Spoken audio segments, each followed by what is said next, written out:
Hey there, my name is Jamie, and Pastor Joel has asked me to answer a question for you, which is how does church community, which is deep and rich, create a desire to live near your church, or something I think he's been calling intentional living.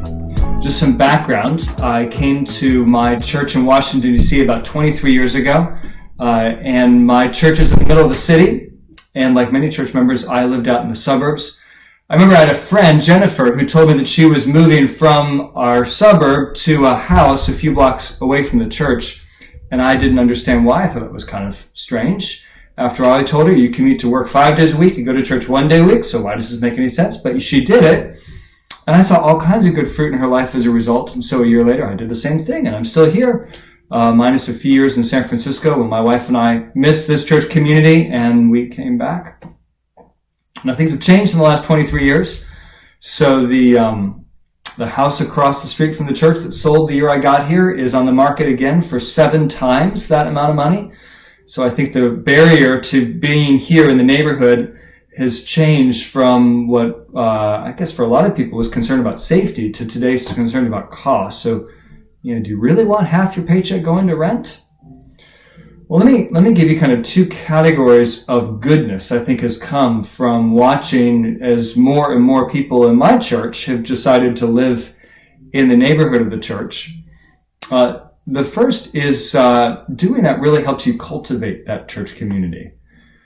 So life is busy, and living near the congregation, near your church, means that relationships don't have to be planned. So maybe you're a new mom and you're trying to squeeze your social life in between nap times.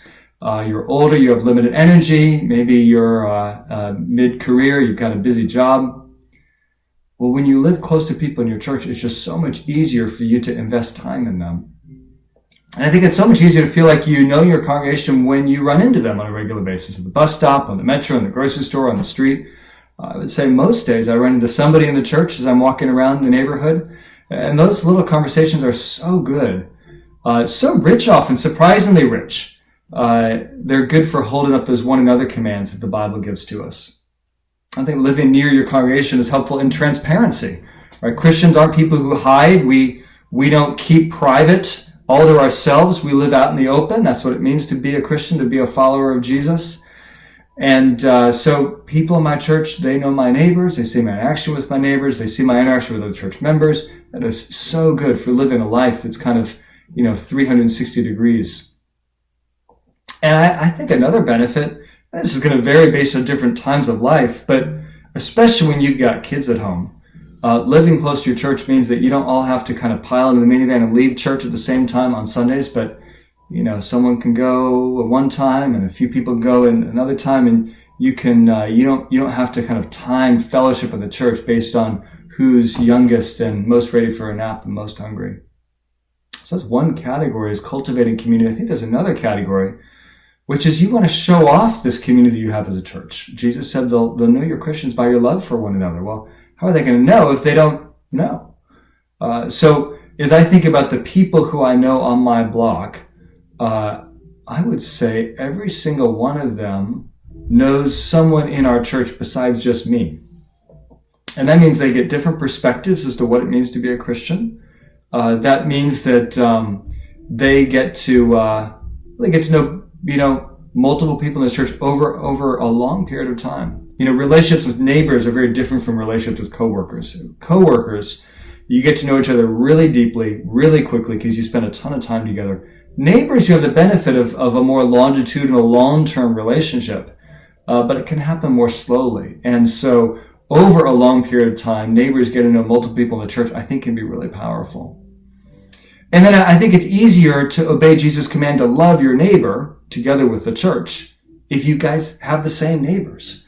So I think of a situation where it snowed a ton, and I grabbed another guy from the church who lived on my block and said, let's shovel out this guy's car, old elderly neighbor of mine. So we shoveled for 2.5 hours, and we finally got to the license plate. It was a New Jersey license plate. Now, my neighbor does not live in New Jersey. I don't live in New Jersey. We had picked the wrong car. Then we went and shoveled his out anyway.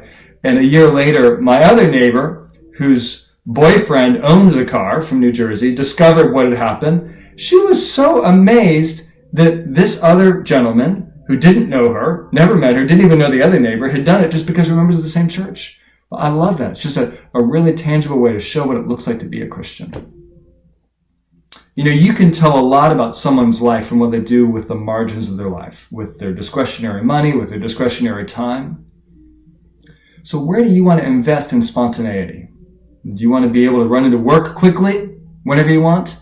Do you want to be able to run to your kid's school quickly whenever you want? Or do you want to be able to run to the community of your church whenever you want? I think investing in your ability to be spontaneous in church life is really important. I think it's often overlooked. Not everyone can do this. Doesn't make sense for everyone. But for those who can, I think that that kind of intentional living is worth a lot more than we give it credit for.